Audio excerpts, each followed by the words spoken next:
Клексанот и уште два антикоагуланти од почетокот на месецов се ставени на позитивната листа. Наместо сами да ги плаќаат па да чекаат рефундација, пациентите сега може да ги подигнат од аптека со рецепт од специјалист. Ова според првиот човек на фондот не само што ќе ја зголеми достапноста на лекови, туку ќе значи и заштеда кај граѓаните кои ги користат. Овие два антикоагуланти се во рангот од 1100 до 2700 денари, ценовен ранг во зависност од дозажата и големината на терапијата, сега ќе биде достапна за партиципација од 160 до 240 денари и еден од бендовите ќе биде достапен без доплата.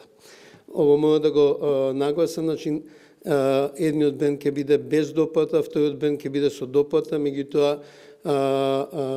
осигурениците имаат можност да изберат и има лек без доплата. Првиот човек на фондот порача дека сите аптеки и матични лекари се известени и секоја аптека мора да ги има лековите на позитивна листа, достапни на рецепт. По реакциите на дел од граѓаните дека во некои аптеки се уште ги нема, Клековски најави дека тие што ги купиле на приватно од 1 до 15 јули, фондот ќе им ги рефундира средствата. Од 1 јули до 15 јули ќе прифаќаме рефундации за да надоместиме за инертноста на апотеките, во што не сакаме осигурениците, граѓаните да бидат поставени во лоша позиција.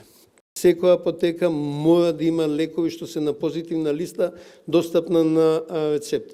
Ја ги повикувам граѓаните да пријават во фондот на инфо имејлот или на фармација имејлот аптеки каде што лекот не се издава на рецепт. Во меѓувреме пак за пациентите со респираторни проблеми кои го користат лекот Фостер, чија што цена скокна од 300 на 1080 денари, заменскиот лек во аптеките се уште го нема. Клековски за ова вели дека се во преговори со производителите и најавува решение до крајот на неделава.